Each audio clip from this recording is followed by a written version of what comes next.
Good afternoon, everyone. Welcome to Hope and the Truth. It's been a little while, all right? As always, we're here to strengthen our faith in our Lord and Savior, Jesus Christ. With me today, the lovely Lori. How are you? I am fabulous. I'm fabulous. Thank you. Thank you so much for joining us. And we met, it's interesting, if you've been watching, we've been talking about doing our feeding program.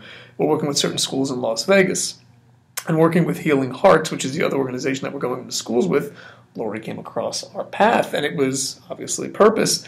You have an amazing story. First, I want you to talk about Real Talk, if you can, what you've been kind of doing in regards to speaking and helping people with the issues they're going through. I've been volunteering my time for the past couple of years, once a month, to Real Talk NV. It's a great organization. It's a nonprofit. It's for kids, and we meet once a month at the Pearson Center every first Tuesday of the month. And these are kids who have already been, like myself, in the court systems, who are already making those wrong turns in life, and even talking to the parents. So we have the kids group, teenagers I should say, and we have the parent group where we can even sit and talk with the parents and speak to the parents, where they speak separately, and to learning how to speak life into the kids and learning what positive parenting is, and and not talking at them, but talking to them and letting them be able to relate to us and telling them our stories. And these are people who have gotten out of prison, who have changed their lives, who have spent 30, 40 years in prisons and have turned around, and they volunteer their time too, but we're making all these wrong moves, felonies, and just making a lot of money, going to prison. One guy, he killed his wife. He had demons talking to him, like he had PTSD, and he literally shot his wife right in the head. Wow. And he's studying to be a pastor now. Just all these people who are so amazing, who have such great stories to tell, and their truth. And we want to help these kids to deter them from making those mistakes we made in going, not just stopping them from making, because we're all going to make mistakes. However, stop the pain. For me, it's more about if we can stop them from going through the pain that we allowed ourselves to go through the choices we made. And if we can not just share the story, but share the pain and let them see that it's not fun. It starts out fun, but it doesn't end up that way. We want to provide hope, and I think that's a valid point that you make in regards to speaking not at someone. And I think one of the things that happens, which we've talked about, is you have to have experience. I think a lot of programs start, people mean well, but the problem is they don't know how to address an issue, especially if they've never gone through it. I've heard of certain ministries that we've worked with. They go into the prisons, and they're like, well, next time I have to bring someone, like you that's gone through stuff, because when you bring someone in, they're like, well, I've never done this and that. People start shutting down and getting defensive. Like, well, why are you talking to me? I can't relate to you.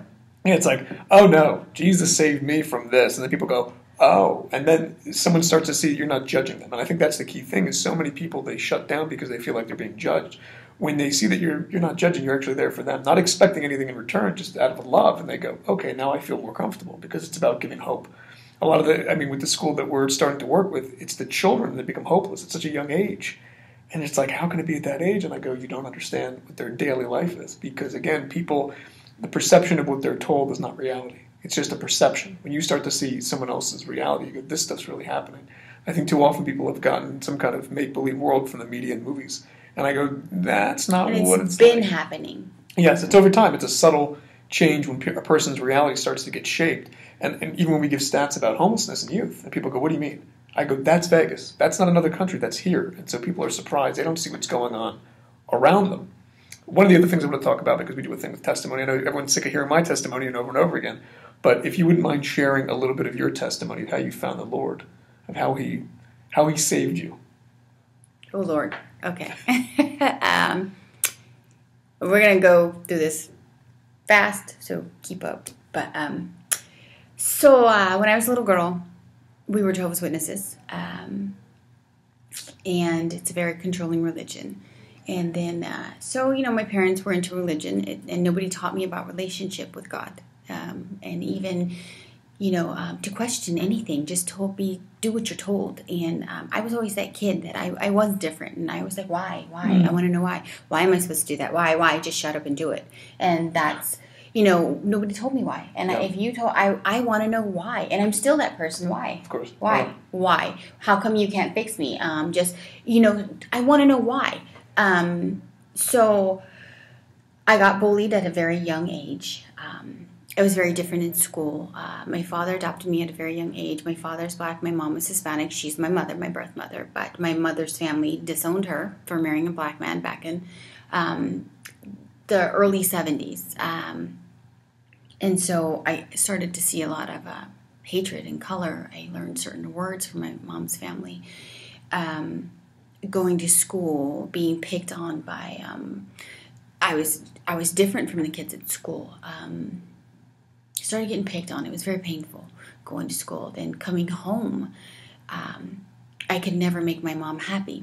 She's a very different person now. My mom is an amazing, amazing, wonderful woman who has found her way back to the Lord. So I have to say, yes, my mom is great. My mom didn't be a nice person, so, but my mom had a lot of things happen to her too that I learned later in life. So I had so much anxiety just in my life. And I saw a movie one day. It was The Godfather. And I saw the power that this one man held. And I thought to myself, as a little 10, 11-year-old girl, I want that. So my dream as a little girl was to grow up and kill people. That's what I wanted to do. I liked the power. I wanted to make people afraid of me. I wanted to invoke that fear in people. So I started selling drugs at a very young age, got really heavily involved in it. People who I was very close to, one girl was found murdered in her house. People started going to prison. So the people very high up, I got from selling weed to cocaine up to heroin. The people started just dying, ending up dead, found dead in their houses. And who I was selling drugs with. Somebody ended up burnt up in their car over a weekend where, it was like, a movie scene. Yeah. Where I was living that dream that I had. And it wasn't glamorous when you were actually in it. And I said, I packed up my stuff one day and I said, I gotta go. My parents put me out at a young age too. I was a lot to deal with. But I packed up my car one day and said, I'm out of here. And I moved to Los Angeles and I met a man and I couldn't find a job. It was really hard. I was struggling. I had a lot of men in my workplace hit on me. And I felt like I wasn't being heard. I was, like all the stuff going on in the media today, I understand it. I lived it and I wasn't being heard. And I ended up pregnant by who was my first love, sleeping on somebody's couch. Still very painful for me to talk about. Living in Los Angeles by myself. I went to Planned Parenthood and had an abortion by myself. I didn't tell anybody. I got up off the table and just kept rolling through life. I never dealt with the pain. I never dealt with any of the issues. So I had met this man and he was kind to me and I wanted a way out. I was so tired of being broke. I was so tired of just the struggle and feeling like my life was hopeless. I was going nowhere. And he was a pimp. He never asked me to do anything. In fact, I have nothing bad to say about him. He is the father of my daughter. So I came out to Las Vegas and I became a call girl on the Strip. Made lots of money. Yeah, in the beginning it was glamorous. Yeah, I had everything I wanted. Yeah, it was great. But then, in time, it all fades. The curtain got pulled back. I started having to fight for my life. I'd go into these rooms with strange men. I would get choked at times. I would get raped at times. And I never dealt with the pain. And I would just chalk it up like, all right, go knock on the next door, go meet the next man, go get your next money. And eventually, him and I broke up. I just couldn't deal with the women anymore. I couldn't deal with the pain. I tried to take a girl's life. I literally took a butcher knife, left my house because he was fooling around with another girl. And I said, I'm going to kill her. And he thought I was joking. And I lost my marbles. And I went and chased her down. And I had a butcher knife in my car. And I chased her like a really crazy, crazy, crazy person. I stalked her and I found her. And my friend said to me just a couple of years ago, do you know why I followed you that night?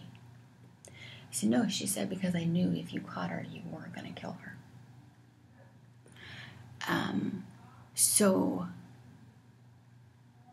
I just, after that, he caught me, and thank God he did. And I was so just distraught. We tried to work things out. You know, he didn't hurt me or anything.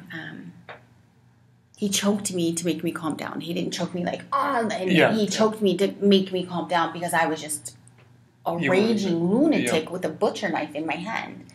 And I woke up in his lap on the freeway. And I remember thinking, what's going to happen? And I remember thinking, oh, is he going to hurt me? You know, because he wasn't a violent man. And I was never really afraid for my life. I made the choice. I was not...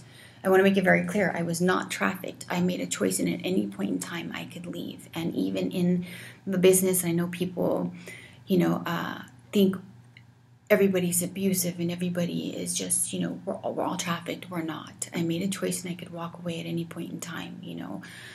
He did help me take care of my family. He showed me a better life. He showed me how to fix my credit, how to invest in business and real estate. He helped me in those manners. And I say, you know, thank you. To this day, I say thank you to him. To show me that I still say, you know what, I was supposed to be there, and I have no regrets, because I really do feel that I'm standing here because of the life I lived, and because and to show other people, you know, other kids. So I have no regrets, because I'm still standing here to tell my story, to tell my testimony, to help other people, other children not go down that path, that it's not okay.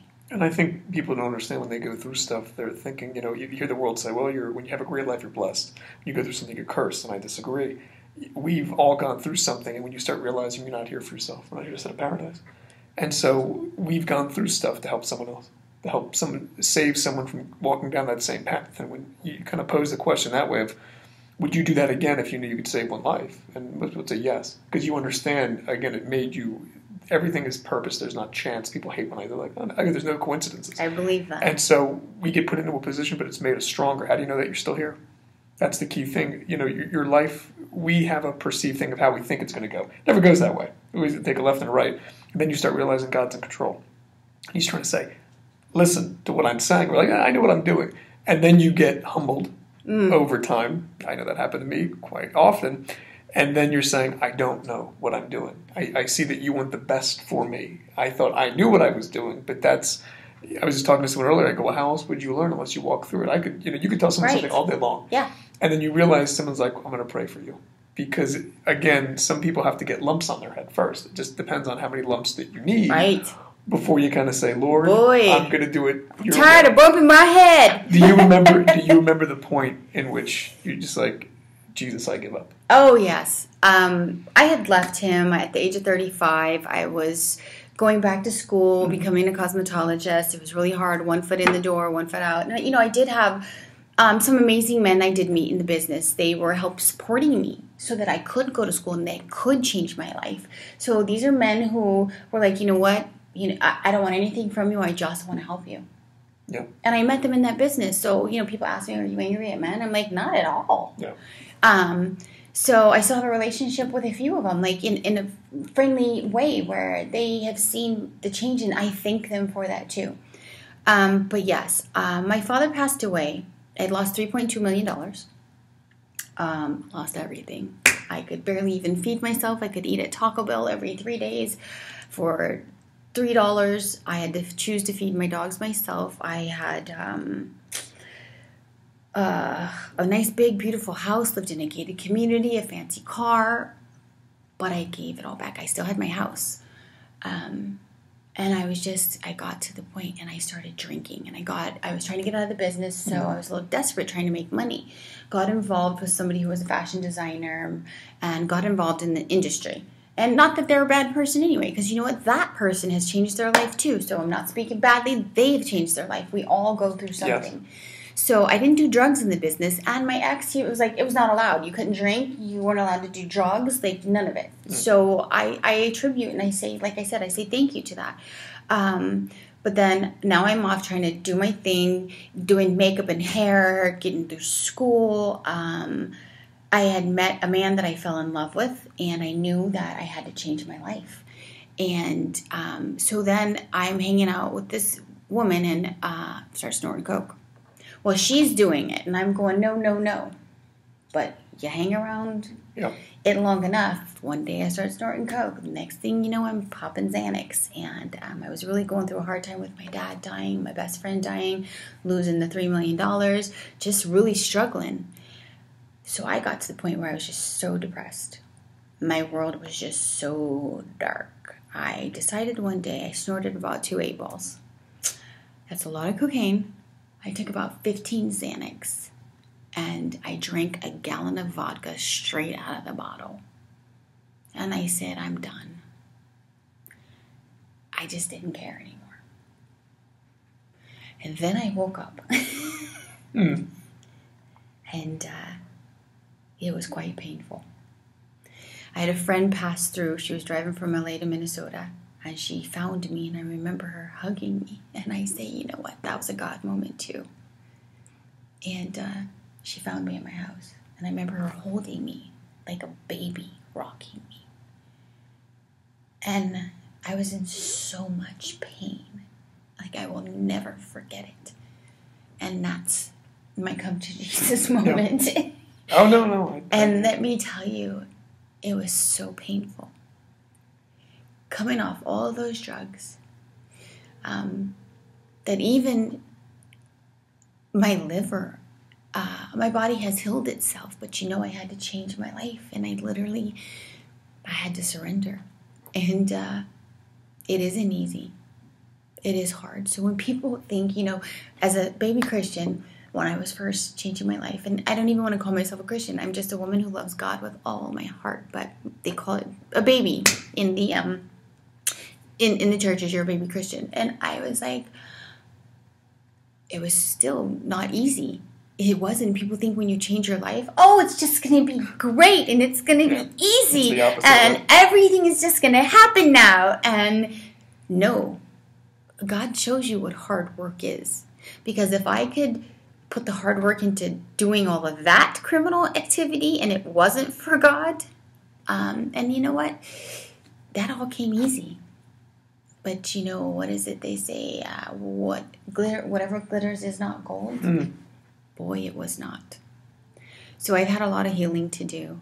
I think too, from the damage I've done to myself and the choices I made, I probably will be healing for the rest of my life. And if I can prevent any one person, any child from making those same moves in life, because, I don't always call them mistakes, I call them blessings, because there's lessons, and how many times will you have to repeat the lesson until you find the blessing in the lesson? And that's what I say it is. So they're lessons. But I was really tired of bumping my head. I know the feeling. I know the feeling. It's really tired. It's funny because so many of us, we get to that point, and I feel always share like testimony with people because I go, that's how people know. You have to get to that point of being broken, right? And then saying, I give up. Because as long as we think we can solve the problem ourselves, we're not going to turn to God. He gets us to a point where or when people keep saving you. Everybody, you're so abandoned by when you're making the money and you have money in your pocket and you have the fancy cars, but when you have nothing and everybody's gone, then you know truth. You have nobody but God. Yeah. And that's the key thing is that with people, it's not about it being easy. It's about you wanting truth. And He'll give you truth. You'll get truth. And again, that's why it's good to fellowship with other people and see the world for what it is. again, when people say, well, I'd rather live in a lie. No, you wouldn't, because you can actually see stuff, and you actually see that you were like running towards hell, and you had no idea. Man. And that's the most frightening thing, is because sometimes we think, well, we made some bad decisions, but I was pretty much on the right track. And then you're shown, no, I was on the complete wrong direction, wrong track, running in the, and I had no idea. And that's the scariest thing. And doesn't the enemy make it seem like it's all pretty and great and wonderful? And then, bam, you get hit. And then you realize, I am living in, like for me, my life, I was living in hell. And that's how I felt. Right. And then people think they think with Lucifer, they're like, oh, no, I can tell, it looks like something that's good. That's the trick. How did he fool a third of the angels? He fooled all of us. Once you admit that, then you're humbled and say, I'm dumb, I need Jesus. Because that's the key thing, is that you can see how easy it was to fool us and how deep that deception is. Where the things that the environment that we perceive is not as it seems. And once we admit that, we say, Lord, I need your help. And that's the key thing. You'll stay close to him. It's like we're all sitting there in a yard, because we had to run out past that hedge and get burnt. And it's like, then you start to learn, I'm not running past that. That's how you go through from experience. And that's the hardest thing for people, because you want to save someone from bumping their head. I know certain people have to bump their head, because that was the only way that I was going to wake up, to fall down constantly until you get to that point where it's like, I can't get out of this myself. And that's where we all get. We get to that point, it's like, Jesus did this. And people say, no, it was this. No, it was him. It's like, well, you could have learned it another way. No. I had to do this, because he knows us better than we know ourselves. You won't get it until he has to fully break you. And let me tell you, I look at some people, I mentor some young women and even people I know, and I look at him, I go, don't make him break you. Yep. Don't make him break you. It is painful. And I'm like, you don't want to go through what I went through. Yeah. So, amazing testimony. How can people get a hold of you for speaking engagements? Is there a contact thing? Should we have them contact Real Talk? Can they contact us? What would you? They can contact you. Oh, that'd be great. Contact us. That'd be great. We're going to add Lori to the site. Yay for motivational speaking! But we're blessed, because her story can touch so many lives. And in regards to a lot of children that are being taught the wrong things, and you don't know what they're being taught, and they're looking to get out there like, oh, this is going to be a glamorous life, and you're like, nope, it's not the way it's being put out there to you. Thank you so much for coming by. Oh, you're welcome. Amazing. And I want to tell you, though, what God is doing for me now, and let me tell you what, and where I am now in my life. So it just didn't end there. So I am now in the process of writing a movie, as well as taking all the stuff that I learned in business, and he has literally showed me that I am a businesswoman, and I am running businesses, and and I'm learning the stock market from somebody who comes from, and I am from the hood, and I know people look at me and go, what happened to her? People, and then when I tell my story, they go, whoa. And that's what I'm saying, you never judge anybody, because when you go, whoa, when you hear somebody's life, but I am learning the stock market, and I'm learning to invest, and that's what I'm doing on my own in my time. And just, so God has brought me through, and he has showed me a lot, and I want to also teach kids and young people, not just what not to do, what to do and how to do it. So we can show them how to be entrepreneurs, and we can show them how to take that hustle that they already got, because they all got some hustle in them. Let's make it the right kind. And we can and teach them to give back. So that's the biggest thing. We got to not want to do it for greed, because I do like things and stuff, and but my heart is just giving back. That's what I do it for now. Amazing. Thank you. You're going to be seeing more of her. We're going to be hearing the story all over the place. As always, give your life to Jesus Christ. We'll see you next time on Hope and the Truth. God bless. Peace.